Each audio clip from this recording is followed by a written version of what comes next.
outside and getting active, of course. Stacy Irvine is going to help us get there. Give her a big hand from Total Life Science, showing us how we need to limber up for golf. So we've got some golfers in the audience right now, and a few of us have been ribbing them, saying this is not a real sport. Come on. I know. I'm going to get emails about that. I know, and me too, because it's changed a lot over the years. It's become much more athletic. The clothes have changed, the footwear has changed, the equipment has changed.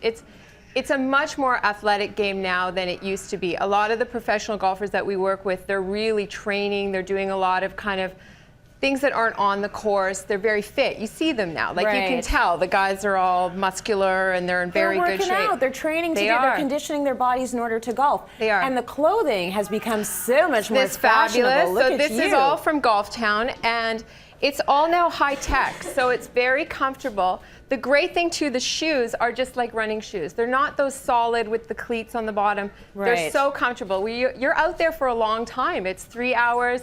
You need comfortable footwear, so it's fantastic. Okay, so how do you get your body ready to swing that golf club? Okay, so a golf swing is a series of rotations.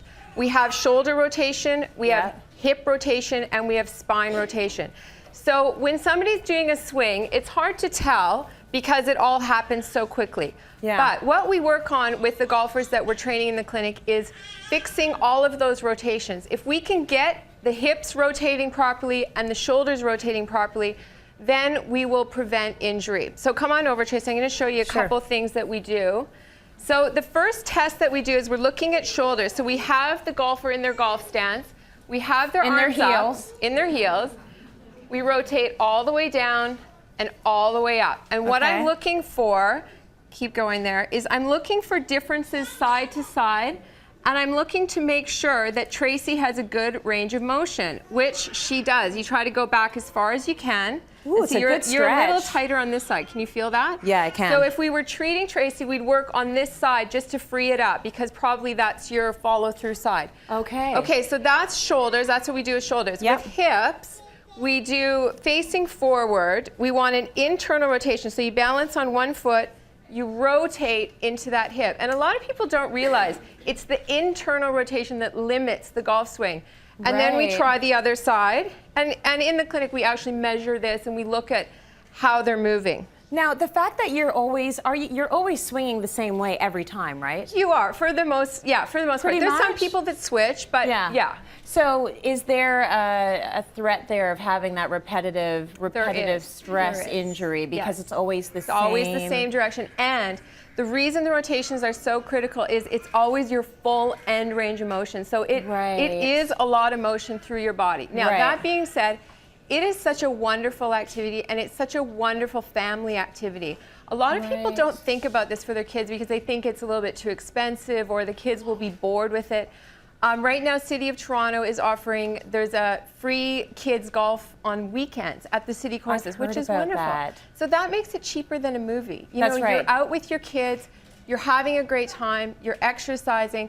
The injuries, this is why we talk about getting ready. Get ready now. If you're injured right now, deal with it first. Get your core stabilizers strengthened. You have to see your therapist to fix your low back pain. Do that before you head to the course. Don't head out there thinking, oh, my back is okay, but it's kind of sore.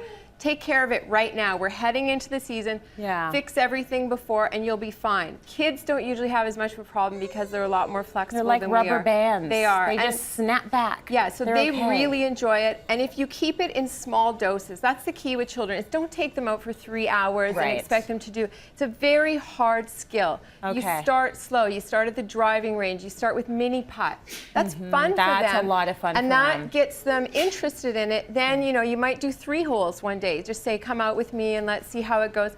And it's so nice to be in nature with your kids, spending some quality time together. You know, you talk about teenagers and them not talking with their parents, not communicating. They don't communicate. Well, if you could get them on the golf course with you for 3 hours, I guarantee you'd find out some new things about your teenager because you're there together. You're going to have a great conversation, and it's a wonderful, healthy thing to be doing. They have to say something at some point, right? They got to say something. It's 3 hours. They do. They do. So a couple of things. Number one, check your municipality, regardless of where you're living in the country, and see if you can get some access to subsidized golf. Because you're right, they do that in Toronto. And the other thing is, don't make the assumption that I make that you're just going out there to swing a club. So who cares? You're ready as is. Make sure you've conditioned. Get prepared. Work on those rotation. Work on the core strength. That's a huge part of golf. So start with that now so that you're ready when you hit the course. Good stuff. And the other tip is look good. Yes. Why not? Look good while you're doing it. If you can get a good outfit, get a good outfit. Absolutely.